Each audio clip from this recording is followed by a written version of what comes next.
Welcome to Tifa Letters, the summer edition by the Filipino American Woman Project.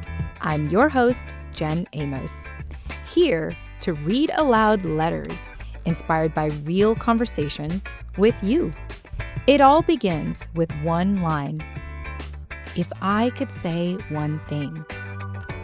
Because sometimes one thing is all we need to take up a little more space. Let's get started.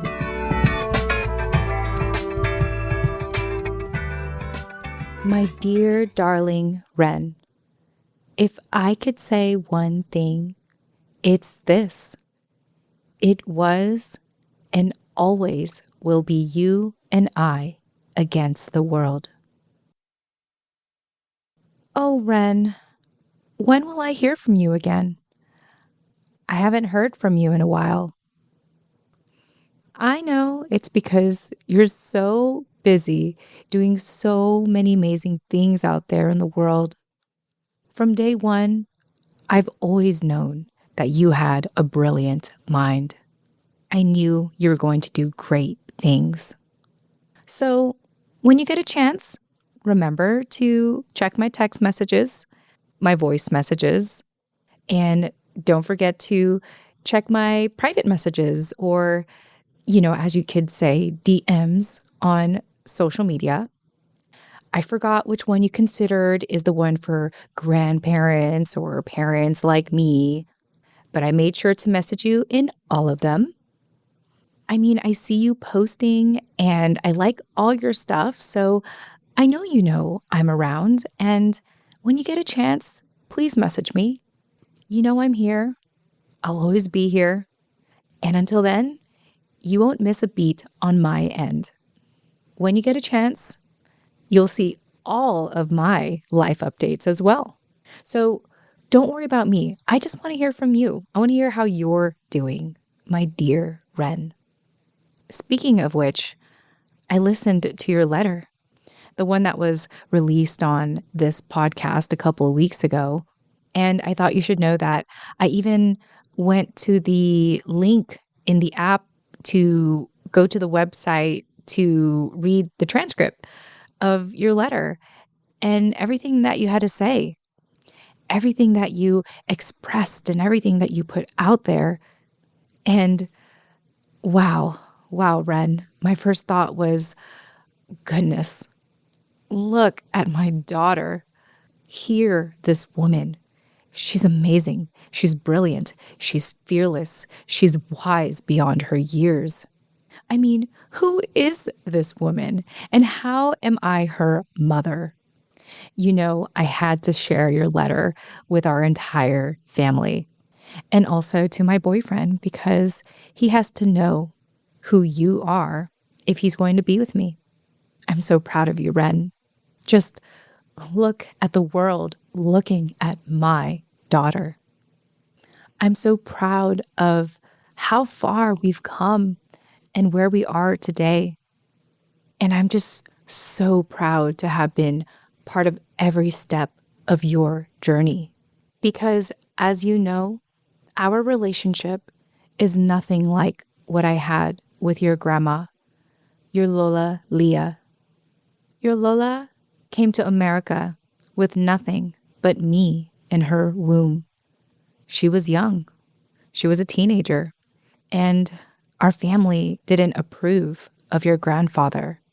So they sent her off to America to have a fresh start and a better life. So Lola moved in with our relatives here in America and gave birth to me. Your Lola was rarely home. She was trying to find her footing in America and save up enough to move out and have our own place. Throughout the years, she tried, and nowadays, she seems pretty happy there still. She seems to be content. We always have family coming from the Philippines to start a life here, so I think she's grown used to always having family around and watching everyone's kids. And, it took a couple of decades, but she's working less now. And while you're gone, Ren, I'm actually getting to know her. So, she keeps me company. But in the early years of growing up there and Lola being gone so much, yeah, I got to know my cousins and my aunts and my uncles, but it was a constant revolving door of family. Sometimes we're all sardined in this house, and sometimes there's a few of us, yet it felt kind of like living with strangers. The point is, it never entirely felt like a home.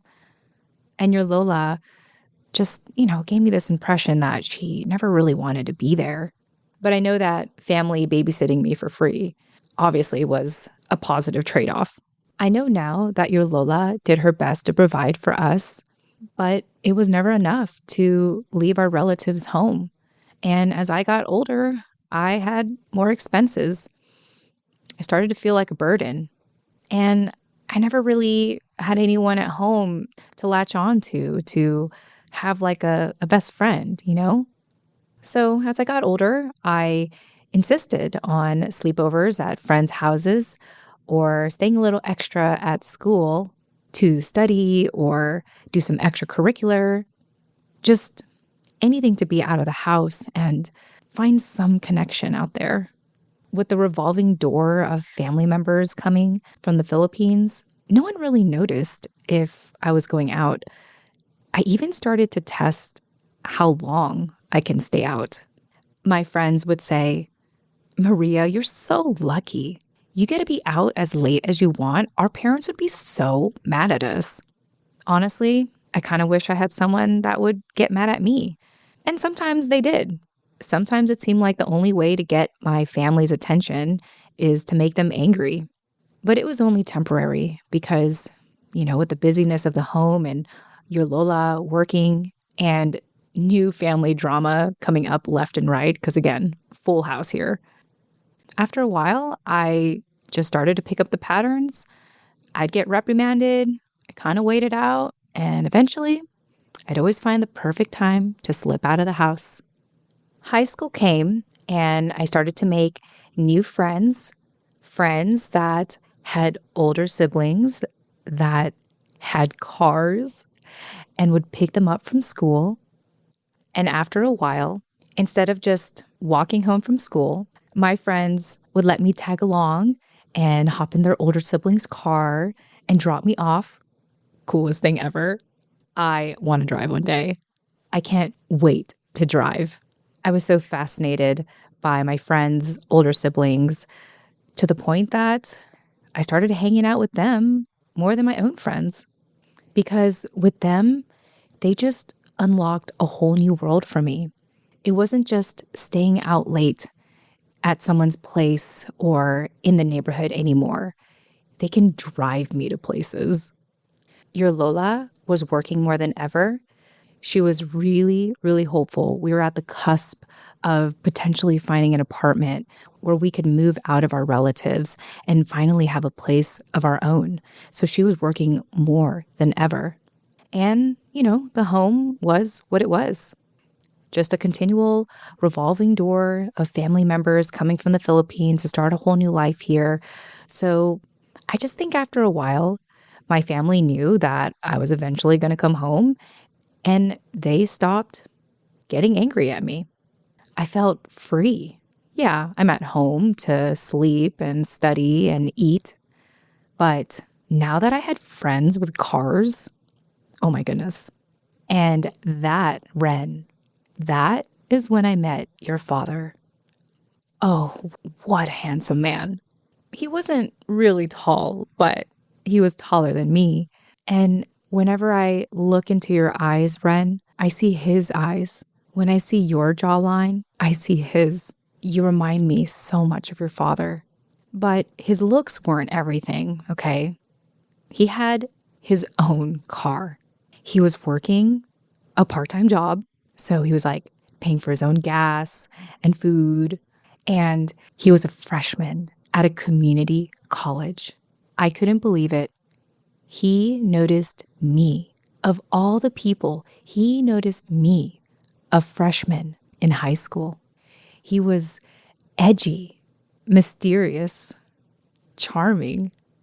We were friends for a while until one day we were out driving late at night and our friends couldn't make it, so it was just us. And when we kissed for the first time, I just knew. I fell in love with your father, and I fell hard. He made it so easy. Even though I was around family all the time at home, we would text each other. And if I really needed to be quiet and on the phone, I would just sit in the closet and we would talk for hours. Your father was so silly. He kept trying to make me giggle when I was trying to whisper because I didn't want to wake up anyone at night. But when things got really rough at home, he saved me, Ren. Your father was my knight in shining armor. He always knew when to come. He would read past what I was texting him, and before I knew it, he'd reply, "I'm outside." Every time I'd sneak out, not that anyone really cared at this point, and we'd just drive around town. We'd drive around all the different neighborhoods we could for hours and just go exploring, enjoying the city lights at night. It was like the world was glistening for us, and only us. He spoiled me, Ren. You had a good father that knew how to spoil a woman.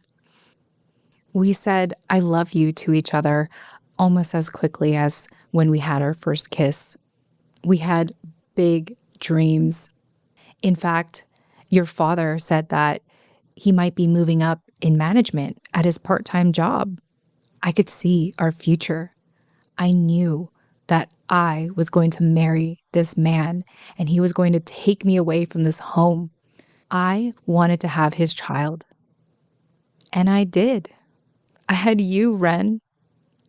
I remember the day I found out that I was pregnant with you.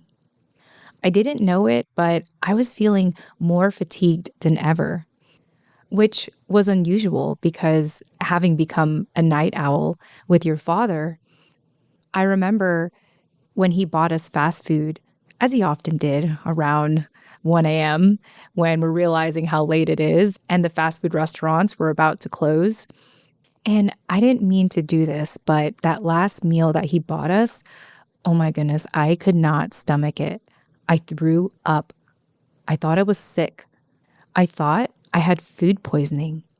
That is, until one of your aunties, one of your Lola's cousins, noticed the signs, even before I knew how to spot them. I remember she pulled me aside one day, pulled me into the bathroom. She wasn't very nice about it, and pulled out a pregnancy test that she brought home from work. "Take it," she said.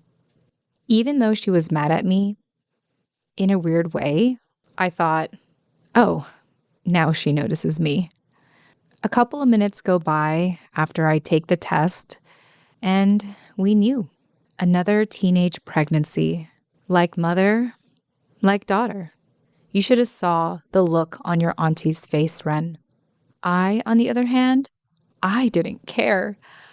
I was elated. I'm with child.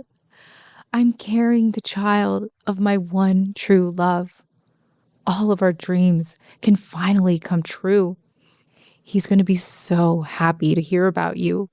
He's going to save me from this home and we can live together and start a family together and live happily ever after. I couldn't wait to tell your father. I kept it a secret at first.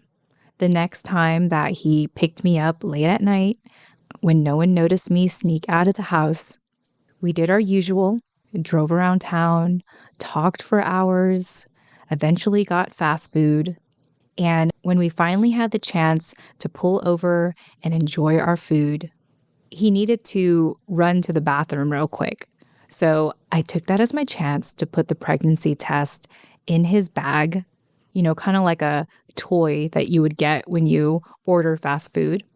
Then when he came back and when we both opened up our paper bags, your father pulled out the test and he was like, what's this? And that was my moment. Baby, We're going to be parents. I'm pregnant. Oh my goodness, the look on his face, Ren. I'll always remember that look because after that night, well, you know the story. It was the last time I ever saw him. Now, Ren, I want you to know that up until that point, you had an amazing father and he took really good care of me. And he loved me more and loved me in a way that no one else did. And that's all I want you to know about him. All the good times that I had with him and how I'm reminded of him every time I look at you. And even until this day, I will always think so fondly of him because he gave me you, Ren. He gave me the greatest gift I could have ever asked for, a gift that I didn't even know that I needed. He gave me my best friend. I immediately knew that unlike my mom and unlike our family and unlike your father, I knew that you and I were always going to be together. Throughout the months that I carried you and then gave birth to you, I didn't care that people were calling me a teenage mom or that I ended up like my mom. I was so ecstatic to know that I was incubating my best friend forever. The initial years of you growing up, Ren, were the best years of my life. In fact, our family was actually proud of me. They were like, wow, Maria, you make a great mother. We were always together. We ate together.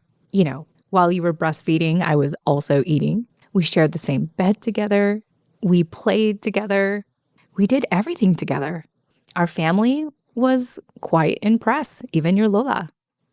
She kept working, and I was okay with that because she wanted to provide for both of us. And when you started to talk, Ren, oh my goodness, it just unlocked a whole new part of our relationship. I was practically relieved. I was like, oh my gosh, I can finally talk to you about so many more things.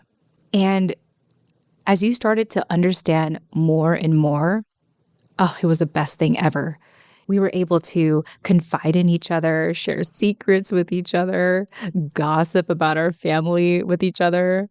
You started to develop a personality and opinions. And oh my goodness, it just got better and better with you, Ren.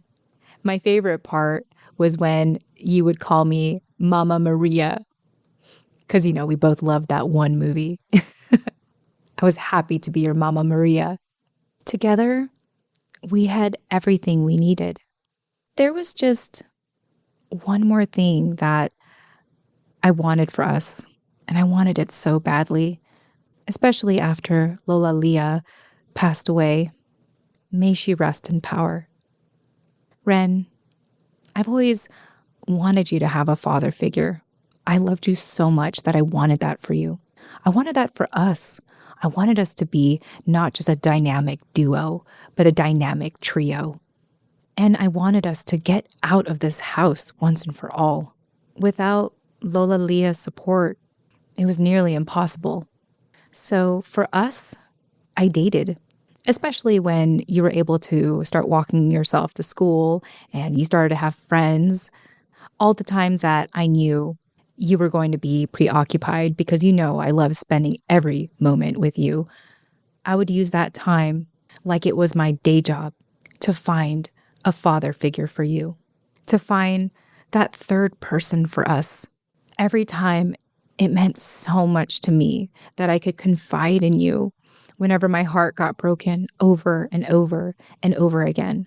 But I kept my heart open because I believed in us. I believed that we could find that person. I still believe that I could find love again. Even till this day, I haven't lost hope. I want you to see that your Mama Maria can be happy too. I want you to see her in a happy relationship. But you know that I will not settle for anyone because they can't just be good for me. They have to be good for us. We are a package deal. I wanted our third person to know that it was a privilege to be with us. And yeah, there were some days where I know I couldn't be around Ren, and you did such a great job taking care of your younger brother. But what a great team we were, right? I didn't mind that your friends would always mistaken you as the mother of your brother because you were great at it. You could be a great mom one day, Ren, just like I was. You're just so mature and smart and organized and, again, brilliant, Ren. I mean, I don't know where you got that from, but I know how lucky and blessed I am to have such an amazing daughter like you. My equal, my bestest of friends, like a sister, maybe? I know your friends always thought that was the case, and I don't mind. I'm glad I still got it. We had such a perfect thing going on, and that's why, Ren, I was livid when you dated that boy, not even a man, but a boy. He didn't deserve you. And I picked up very quickly that he was not to be trusted. I've dated plenty of men, and you know this, that I could spot a cheater a mile away. And I did. I may be old, but I still know how to use social media. I still know how to look people up. And I knew where to look to see that he was cheating on you. I know you didn't believe me at first, and I knew you were angry at me, but I loved you that much, Ren. And I really hated that I was right. I hated that he almost tore us apart and he almost took you away from me. From the get-go, I knew he was trying to sabotage us, and I'm glad I caught it. I'm glad that you ended up not moving in with him. I know you always wanted to move out of this house as much as I do, but I'm glad you didn't move in with him. When you decided to move out anyway, I mean, I get it. You're not a young girl anymore, and you've managed to be able to save up more than your Lola Leah or I could to get out of this home. And I guess when you said that you wanted to start your life, it wasn't just about your ex. And you know what, Ren? I'm proud. I'm proud of you because you were able to achieve the dream that we both wanted, which was to move out. And maybe when you save up a little more, I can move out with you. Honestly, I think moving out and moving away from family is overrated. I mean, are Americans really all that happy living on their own? It's also more expensive. I know your white best friend did the same thing, but I also know she had a different relationship with her parents, not like what you and I have. But I wish that you would have let me help you into your new place. I also wish you could tell me where you're living. But it doesn't matter. It doesn't matter, Ren, because you know that you always have a home here. And don't worry, I'm staying busy. I'm doing my part. I'm keeping your part of our bedroom clean and tidy so that you know you always have a place to come home to. I'll continue to message you and keep you updated on my life, so you never have to worry about that. But I can't wait to hear back from you. We have so much to catch up on. I can't wait to hear about your life, getting settled into your new place, your career. You know that I am not going anywhere, and I will always remind you of that. A mother can't help but always be there for her daughter. My daughter, my greatest achievement, the one thing that I got right in this world. If I could say one more thing, my dear Ren, it's this. I'll see you home soon, okay? And if you can, give me a heads up so I could make some arrangements and we could be together again. I love you, Ren. I love you so, so much. You are the best daughter a mother could ask for. Love, your best friend forever, Mama Maria.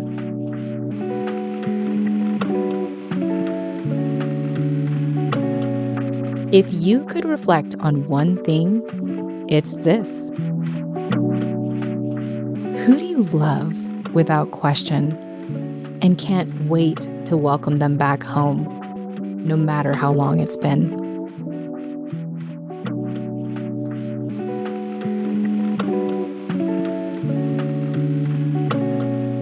Want to respond? You can reply today at tfaletters.com. That's TFAW, as in the Filipino American Woman Letters.com. Or better yet, write your own letter. Submissions are now open. You can include your name or stay completely anonymous. So, if you could say one thing, what would it be? Subscribe for free today at tfaletters.com and follow the steps in the welcome email to submit your letter. I hope to read yours in the next season. Until the next letter, bye for now.